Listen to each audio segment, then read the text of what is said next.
இப்போ சபையில் நாம் என்ன செய்யணும்னு தேவன் எதிர்பார்க்கிறார். சபையில் எது ரொம்ப முக்கியம்?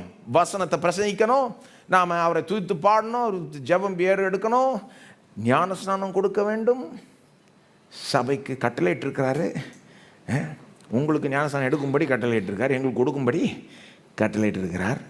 ஞானஸ்நானம் கொடுக்க வேண்டும், திருவிருந்தை அனுசரிக்க வேண்டும். இது இப்போ நான் சொன்னது எல்லாமே ரொம்ப முக்கியம் சபையில். அப்போது திருவிருந்தும் அதில் இருக்குது பாருங்க. அப்போது இது எல்லாமே முக்கியம் சபையில். நீங்கள் இப்போ ஒரு குழந்தைக்கு, ஒரு பிள்ளைக்கு பால் முக்கியமாக ரொட்டி முக்கியமானு கேட்டிங்கன்னா கரெக்டான பதில் என்ன? ரெண்டுமே முக்கியங்க. பாலுக்கும் முக்கியத்துவம் இருக்குது, ரொட்டிக்கும் முக்கியத்துவம் இருக்குது. ஒரு டயட்டுன்னு எடுத்திங்கன்னா பல காரியங்களை சாப்பிட்ணும், ஏன்னா அதில் எல்லாமே முக்கியம். அந்த மாதிரி சபையில் சில காரியங்கள் ரொம்ப முக்கியம், அது எல்லாமே செய்கிறது முக்கியம். ஆகவே திருவிருந்து முக்கியமாக, வசனம் பிரசங்கிக்கப்படுறது முக்கியமானு கேட்டிங்கன்னா ரெண்டுமே முக்கியம். அதுதான் பெஸ்ட் பதில். பெஸ்ட் பதில்னது ரெண்டுமே முக்கியம். ஆனால் சிலர் அப்படி நினைக்கிறது இல்லையே. சிலர் என்ன நினைக்கிறாங்க, நான் சொன்னது போல் வெறும் திருவிருந்து அனுசரிச்சுட்டு வசனம் முக்கியம் இல்லாதது போல் கிளம்பிடுறாங்க. அப்படின்னா அவங்க என்ன பண்ணியிருக்காங்க, அவங்க மனசில் கம்பேர் பண்ணியிருக்காங்க. திருவிருந்தையும் வசனம் பிரசங்கிக்கப்படுறதையும் கம்பேர் பண்ணி அவங்க என்ன முடிவுக்கு வந்துட்டாங்க, வசனம் பிரசங்கிக்கப்படுறதை விட திருவிருந்து தான் முக்கியம், எல்லா சண்டையை விட திருவிருந்து சண்டை தான் முக்கியன்ற முடிவுக்கு வந்துட்டதுனால நானும் கம்பேர் பண்ணுறேன். இப்போ அவங்க கம்பேர் பண்ணாங்கல்ல, ஆனால் நான் மேடையில் இதே கம்பேர் பண்ணிடுறேன். திருவிருந்து முக்கியமாக, வசனம் பிரசங்கிக்கப்படுறது முக்கியமா? அந்த கேள்வியே கொஞ்சம் ஏடாவிடமான கேள்வி. வழக்கமாக அது எழுப்பக்கூடாது.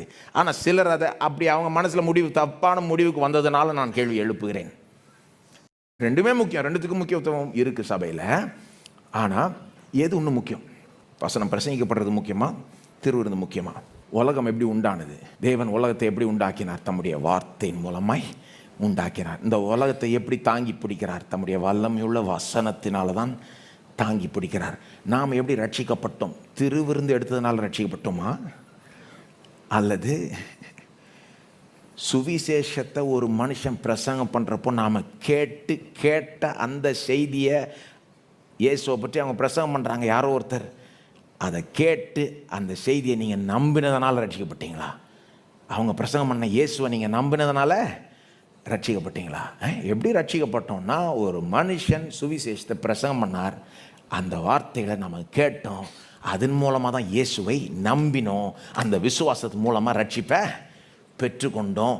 ரட்சிக்கப்பட்டவர்கள் தான் திருவிருந்தியே அனுசரிக்கிறார்கள். ஆனால் ரட்சிக்கப்பட்ட விதம் வசனத்தின் மூலமாய், பிரசங்கிக்கப்படுற வசனத்தின் மூலமாய். நான் கேட்குறேன், ஒரு கிறிஸ்தவனா வசனம் இல்லாமல் நீங்கள் பிழைக்க முடியுமான்னு கேட்குறேன். வசனம் இல்லாமல் பிழைக்க முடியுமா? முடியவே முடியாது.